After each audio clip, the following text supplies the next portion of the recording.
Welcome to Get Real with Brian Stuckey, an all-new program to get you real information about how real estate affects you, your family, and your community. Brought to you in part by Bankers Network Corporation. And now, Brian Stuckey. Good evening. Welcome to Get Real. I'm Brian Stuckey, and I have a fantastic program for you tonight. Starting off, we're going to get updated what's going on in the real estate market. I have Bob Brushwayler, who's going to be on the program. He's with Alain Pinel. He's been in the industry since 1971. Used to be an airline pilot, but Bob's going to give us an update what's going on in the market here in the Santa Clara Valley. And then up I have Kelly Dippel. She's with Silicon Valley Cares. This year, she's the founder of Silicon Valley Cares, which supports a lot of nonprofits out there. And this year is the second annual Broomstick Ball at the Hayes Mansion. We're looking forward to that. That's October 22nd. We're going to find out about that. And then finally, I have Charlie Krackeler coming on the program. He's an educator and also a real estate agent. He's going to be talking about the education process, if you want to maintain your real estate license or get one. And then he's also got an exciting announcement to make as far as his own professional career as a real estate agent. We'll be right back, though, with the property page segment and Bob Brushwayler.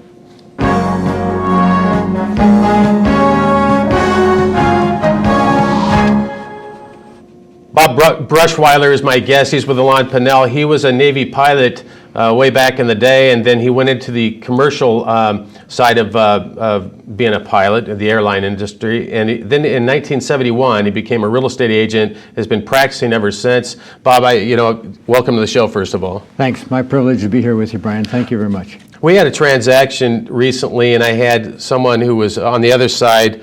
You were representing the buyers, and the listing agent said, boy, this fellow's, this other agent, he's been around for a while. He's got a really low number, so. Well, it's lower than most, yeah. Okay, but that only shows that you've got some experience, and I know that you've maintained your license for all these years. I know that you've got a respected background. I've heard that from other people, so I want to let you know that. But thank you. Why don't you give us what's going on in the Silicon Valley? We've seen lots, you certainly have seen lots of peaks and valleys. Right. So what have we seen? What are we experiencing right now? I think right now it's really an interesting time, and there's a lot going on. Depends whether you're buyer or seller and so forth. So the main thing is everything seems to be in pockets. You've got some really hot pockets in some places. Others, things are a lot slower. So you can't. It's hard to paint with just a broad brush. Say Santa Clara Valley is this way and so forth. So it's a mixed bag. Right. You have to drill down right into the local neighborhood. Okay. Well, let's talk about that. There's and people who are watching the show are potential buyers, but they're also potential sellers. Mm-hmm. And so right now, what would you consider pockets, as you mentioned, that would be good buys? If you're a buyer, what areas, your first time coming into it, what areas would you be looking at? Well, first of all, you have to kind of find out what's the buyer's needs. Is commute important or school is important, and kind of what fits their need, what fits their budget. Mm-hmm. If they've got sufficient funds, of course, Palo Alto is a big hotspot right now. Everybody wants to be there, and as you work down from there. But you can get some of your better buys, say in Cambrian, Campbell area, down Blossom Valley, and so forth. Sure. So you have to just find out exactly what it takes to meet somebody's needs. Yeah, it's not just as simple as it. Right. Yeah. Well, again, I know I deal with a lot of people who are looking at. I'll talk to a real estate agent. The first thing you're doing is go get pre-qualified first to see what you can get. And then, are they a young family? Do they even have a family to begin with? Right. And then, where are they at this stage in their life? I assume. Yeah, I just try to find out exactly what's important to them. Is it commute distance?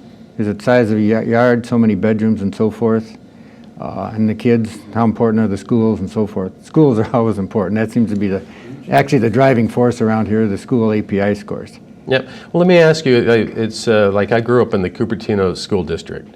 So Miller and Lynbrook, right. Meyerholtz, Lynbrook, and Meyerholtz, Miller, then Lynbrook. Okay. And of course, that's an attractive area. But there's some other school districts that are doing pretty well, as well. What districts would that be?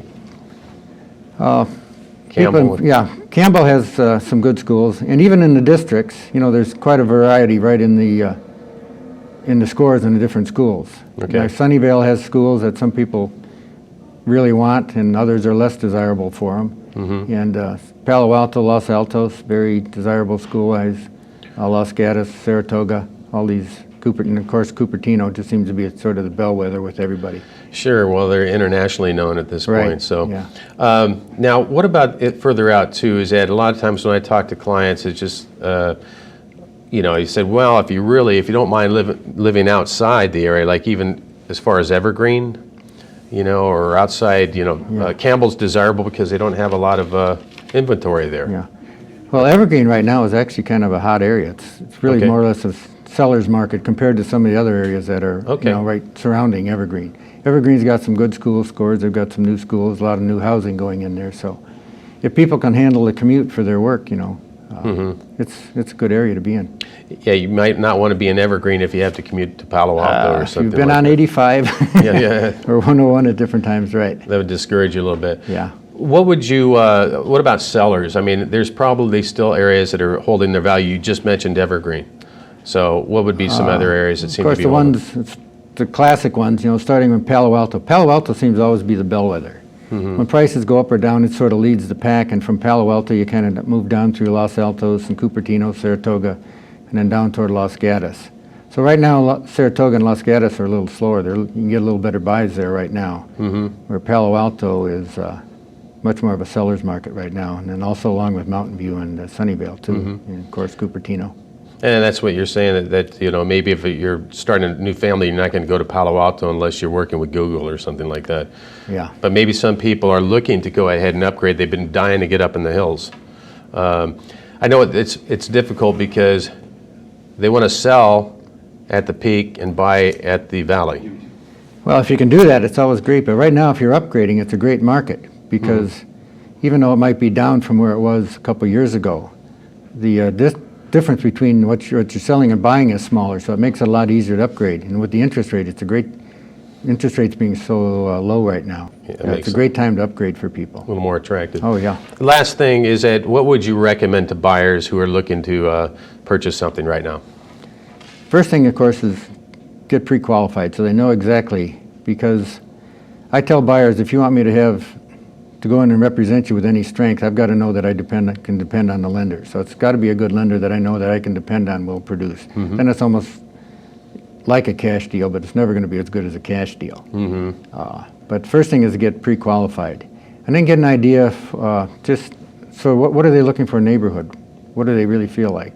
Are they okay in a townhome if it's a first home? Or do they want to be in a normal neighborhood with a yard and so forth like that? And as far as the schools, what's around as far as parks, playgrounds, Okay. that's kind of the main thing. So I'll take people around. A lot of times now people do all that on the internet. Yeah. They'll do most of their searching right now on the internet, and then they come to us when it comes to putting everything together. Yeah, but you're willing to drive people around and everything else as well as to... You don't do that like you used to. No, but like you said, the internet. Yeah. Sure. People are on the internet right now, and it's not the old days when you put them in the car, and we were the only ones that had the listings. People did not have the information. Listings used to be dropped off in front of the office every day, and then you'd put them in your notebook and you'd look through things and see what's sold, what just came on the market. But now everybody has all that information on the internet. On the internet, So sure. they're doing all the searching themselves. Okay. Bob Brushwayler has been my guest. Again, he's with Alain Pinel. If you have any questions for Bob or any of my guests, you can go ahead and get a hold of me at brian@forbestloan.com or call me up at 408-269-8366. And coming up in our Spotlight segment, I have Kelly Dippel. She's with Silicon Valley Cares, and we're going to talk about the second annual Broomstick Ball coming up at the Hayes Mansion. We'll be right back.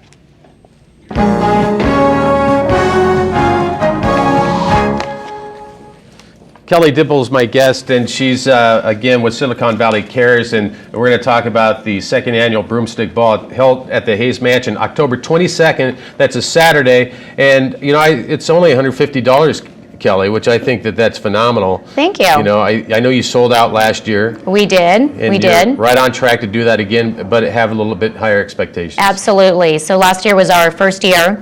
So we wanted to keep our numbers reasonably low so that we could make sure that we could accommodate everybody. So last year we had 300 guests. The venue can fit 500. And last year we sold out before the event with 300 guests. It was amazing. Well, I'm expecting like the 5th or 6th annual to be at the San Jose Convention Center. Exactly. They remodeled. Exactly.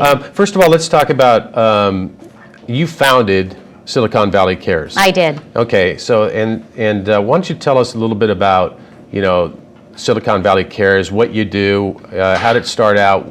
Tell us about Okay, it. great. So just a little something I did in my spare time. So no, I work full-time. I'm a commercial real estate advisor for Studley. And I have always been involved in different events for charities.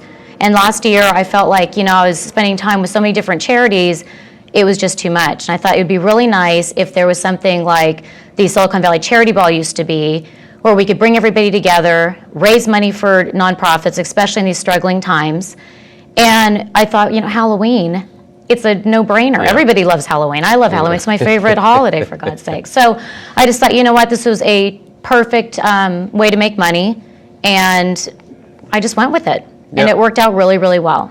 Well, it's also, I don't know you that well, but you seem like a go-getter and everything else, and you like to have control of things, and do it the right way. Do I look like that? No, John? you seem like that. You seem like that. But sometimes you climb aboard a charity and you run with it because you see the vision and everything else, and you jump aboard. Absolutely. And so you're ready to support it. But this is even closer to your heart because you're involved in the process of figuring out who's going to be the benefactors of it. Absolutely. How do you deal with that, of deciding which charities you're going to go with? That's actually a really good question. So throughout the year, different nonprofits can send us grant requests. And in November, which is after the Broomstick Ball, everybody who's a part of Silicon Valley Cares, they have a blind vote. So it's not like I can be like, choose mine. It's blind. And we have 86 members right now, so everybody gets a You're vote. telling me they don't call each other and say, by the way, No, they won't know until they get to the meeting. No way. Okay. So they don't know until they get to the meeting. It's blind. And that's how we ended up with 4 this year, because 2 came in with exactly the same amount of votes. So we have Okay. 4 charities this year, and we're looking forward to voting again in November for next year. Which is a nice way. I think you had 3 last year. We had 3 last year. Okay, and it's nice that you're on a tie. It's just like, let's just go with both of them, instead Yeah, of why not? spread it around a little bit. Yeah. What's the board look like as far as people that vote on it? I mean, it's like how many people are part of Silicon Valley Cares? So we have 86 members. Wow, that's a lot. It's amazing. It's amazing.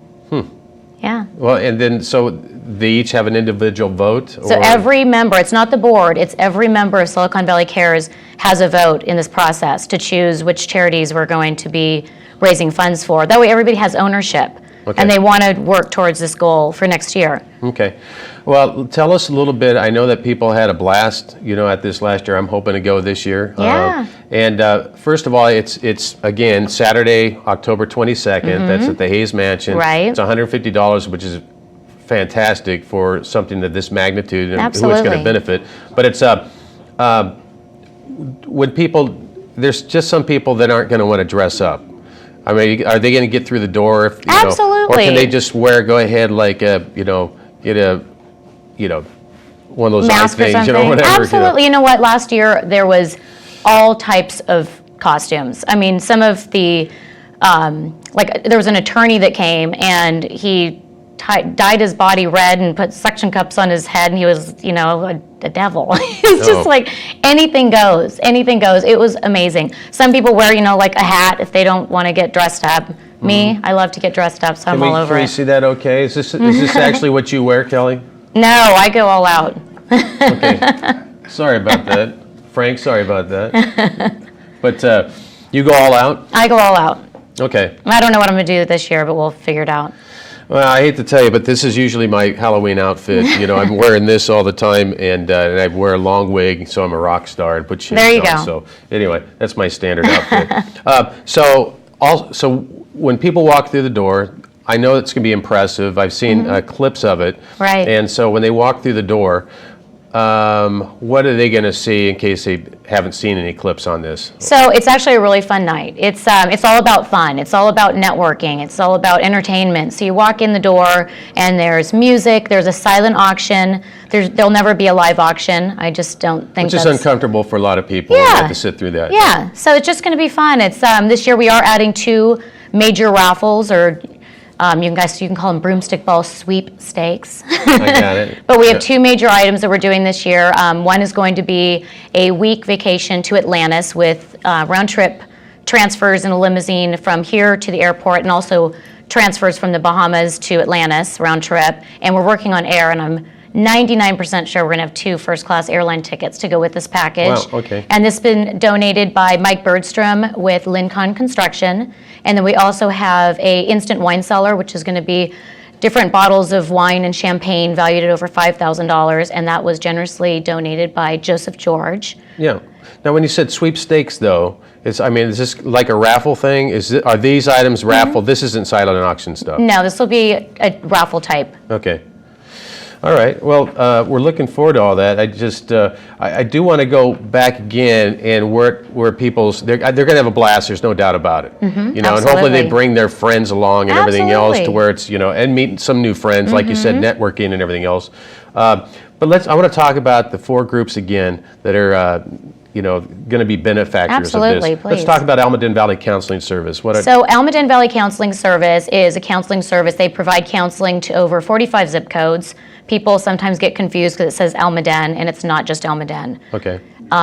Bill Wilson Center is a center in San Jose, and they provide help and support for teens and homeless, and they really help teens get back on their feet so they can be part of society. Sure. And Parents helping parents. Parents Helping Parents is a group of parents that help each other with if they have children that have any type of autism or ADD or ADHD. And so it's a place where parents can network and help each other. Sure.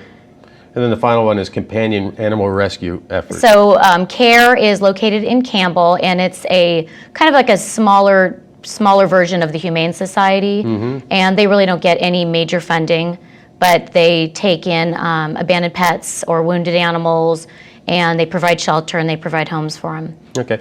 Now, Jill, what is the goal ultimately that you can, as far as dollar amount, that you're hoping to get from this? Well, last year we raised over $90,000. Nice. And we really couldn't start until I had my 501c3, and that wasn't until May. Okay. So this year, well over $100,000 easily. Yeah. So, well, we wish you the best, and Thanks. We'll be seeing you there at the Broomstick Ball. Again, it's October 22nd. That's a Saturday at the Hayes Mansion. If you would like to get information on that, one is at there's a website, and we'll find out what that is. But you can get a hold of me at 408-269-8366. Or Brian at forbestloan.com. And once again, that's the 2nd annual Broomstick Ball, Saturday, the 22nd of October, and that's at the Hayes Mansion. We'll be right back with Charlie Krackeler and our Spotlight segment, second one. How you doing, Charlie? Thanks, man. I'm back here with Charlie Krackeler. I haven't had Charlie on quite some time, but a lot of us know him as an educator. He's the guy that we would go to get our real estate license or renew our licenses. Charlie's still involved with that. It's Charlie Krackeler Presents. And then but now he's got an exciting announcement to make. And what is that, Charlie? You're now... Well, I'm back brokering again. Yeah, nice. Like I was at one time. Yep. So Got to mix it up. You got to mix it up a little bit. But you're with Keller Williams. Uh-huh. And so what's it like to be back in the fold like that? Well, my background is investment properties, and it's a little bit of a tough market right now. Rents are good, and so that helps, but buyers are real leery about buying investment property, and of course it's always, it's a never-ending battle getting a seller to list with you, not with all the competition out there. Sure. But it's fun. Let me talk to you about that, the competition. I do want to bounce around with as far as the education part of things, because I know from the brokerage mortgage side, Right. we've got a lot of testing that we're involved in with the NMLS. NMLS, right. Yeah, passing the state and national exams. Right. But you know what? It has kind of cut down the competition a little bit. Yeah, it's sort of weeded out all the dead wood, I would imagine, in your business. Yeah, and also I would think on your side as well. Maybe not, because that's right. You're not taking those tests. Yeah, and just as a real estate broker, I'm always saying how the bar is just too low to get into the business. To basically, if you wanted to get a real estate license, you go to a private school like mine. Give it a plug there, or any other private school. And you enroll in the classes. The DRE only requires that you have the class for 2.5 weeks. And then you take the test online, open book, what could be easier? And you do that for a principles class, a practice class, and any other elective, and then you're ready to sit for the exam. And I'm sure you remember when you sat for your real estate exam, you just got a book of questions and memorized the questions and the answers. And I deny it all categorically. Yeah. No, but you know what? I feel that's true with anything. I graduated with a BA in social science. And there's not really too much that I utilize today from that college background. It's like the only way that you're really going to learn anything is by being thrown into it. Yeah, that's right. So experience. Now, if I would have thought that I would have had to gone through all these classes, and everything else, I don't know how those would have been applicable to actually being involved in the industry. And it isn't. If you look at the textbooks that we send out for like a real estate practice class, or it's written by an accounting professor at a community college who's never practiced real estate in their life, and so they just write about. They call around, they do some research, and they put a book together. And that's who the publishers are going to publish it. And of course, to sit for the real estate exam to get a license to get into the business. If you remember, they had you memorizing how many sections are in a township, and where the baseline of meridian is up in Humboldt County. Who cares? You never use any of that stuff. Yeah. And but yeah, everybody's got to go through it. You get your license, and you're in the business, and it's not easy. You have sellers that are approached constantly by prospective listing agents that want to listen. And everybody has a good story. If you look around out there, everybody looks pretty good on paper, and I think it comes down to a people business. Well, let me go with the flow of that. You said there's a lot of people that are aggressive, maybe good salespeople, maybe not as knowledgeable. Other people that aren't good salespeople, but are very knowledgeable. Right. Who would you suggest people talk to, with regards to listing, besides yourself? Well, it depends. It depends on whether you're buying or selling. Now, I think most real estate practitioners, and I'm not going to say agent. People call them agents. The company is the only agent.